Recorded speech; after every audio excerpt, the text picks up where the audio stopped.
নমস্কাৰ স্বাগতম জনাইছো সকলোকে মোৰ চেনেললৈ মই আজি এটা অনুষ্ঠানত উপস্থিত আছো সেইটো অনুষ্ঠান হৈছে যোৰহাট জিলাৰ অৰ্থাৎ মোৰ গাঁৱত জন্ম দিয়া এটা অনুষ্ঠান 2016 বৰ্ষৰ 28 ডিচেম্বৰ তাৰিখে আজি এই আমাৰ গাঁওখনত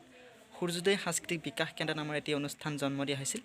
সেই অনুষ্ঠানটিৰ আজি চতুৰ্থ বাৰ্ষিক বৰ্ষপূৰ্তি অনুষ্ঠান উপলক্ষে কিছু কাৰ্যসূচী হাতত লৈছে আৰু তাৰ কিছু কাৰ্যসূচী আমি আপোনালোকক দেখুৱাম আমাৰ এই কাৰ্যসূচীৰ মুখ্য উদ্দেশ্য হৈছে যে আমাৰ গ্ৰামাঞ্চলৰ শিশুসকলৰ মাজত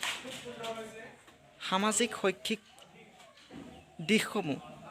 সফলৰূপে বিকাশ কৰা যাতে সহায় হয় তাৰ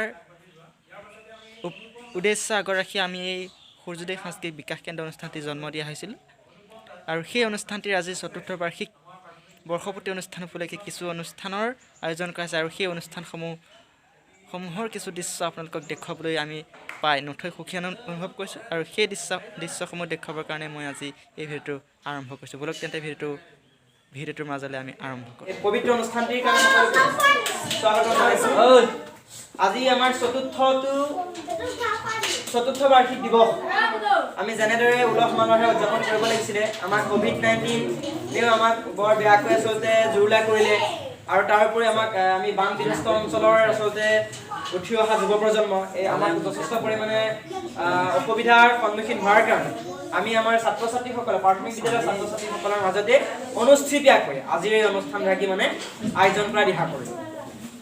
আজি এই সভাৰ মূল উদ্দেশ্য ব্যাখ্যা হৈছে কি আমাৰ এই সূৰ্যোদয় সাংস্কৃতিক বিকাশ কেন্দ্ৰৰ জৰিয়তে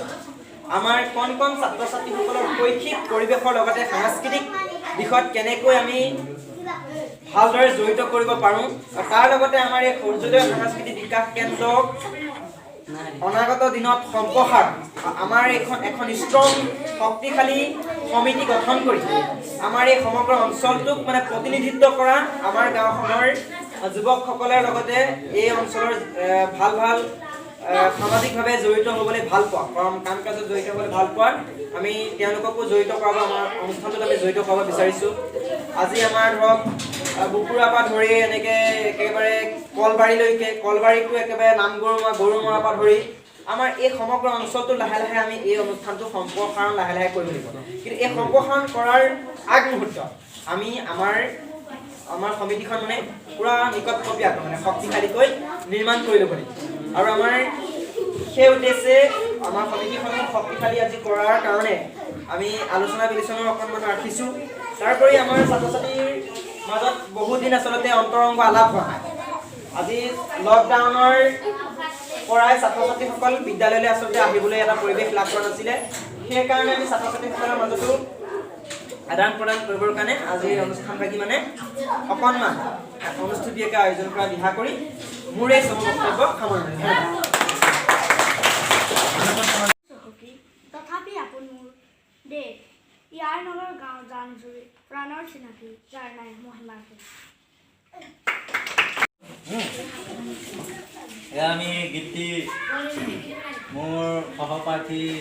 আমাৰ মেজিলাঙাৰ খেতি গাবলৈ আৰম্ভ কৰিছোঁ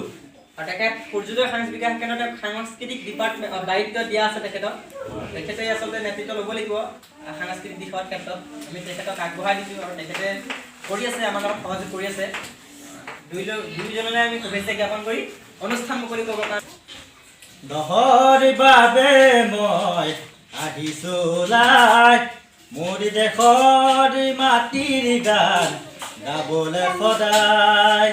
ভাৰতৰে পূৰ্ব দেশত সোণালী অসম গৌৰৱে চিঞৰো মই জয় আই অসম জয় আই অসম দহৰ বাবে মই আহিছোঁ ওলাই মোৰ দেশৰ মাটিৰ গান গাবলৈ সদায় ভাৰতৰে পূৰ্ব দেশত সোণালী অসম গৌৰৱে চিঞৰো মই জয় আই অসম জয় আই অসম নমস্কাৰ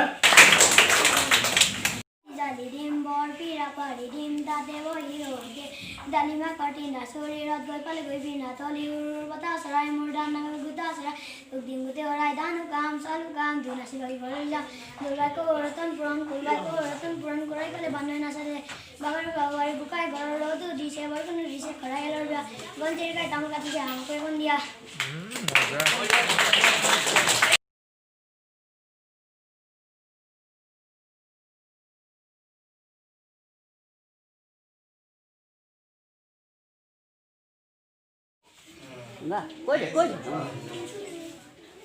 কবিতাটাকে গাই দে নমস্কাৰ নমস্কাৰ মোৰ নাম অচিন্ত দাস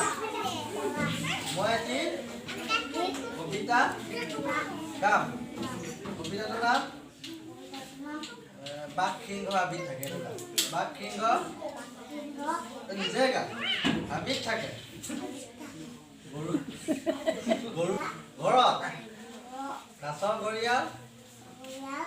পানীৰ মাজত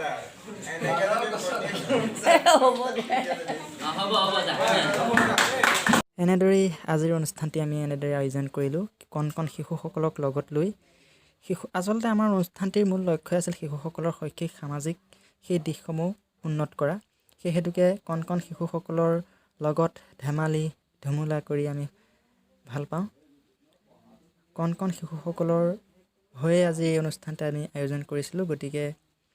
আজিৰ অনুষ্ঠানটো আছিল আজিলৈ ইমানে যদি আপোনালোকে ভাল পায় তেন্তে লাইক আৰু কমেণ্ট কৰিবলৈ নাপাহৰিব আৰু আমাক উৎসাহ দি যাব বুলি আমি আশা ৰাখিলোঁ ধন্যবাদ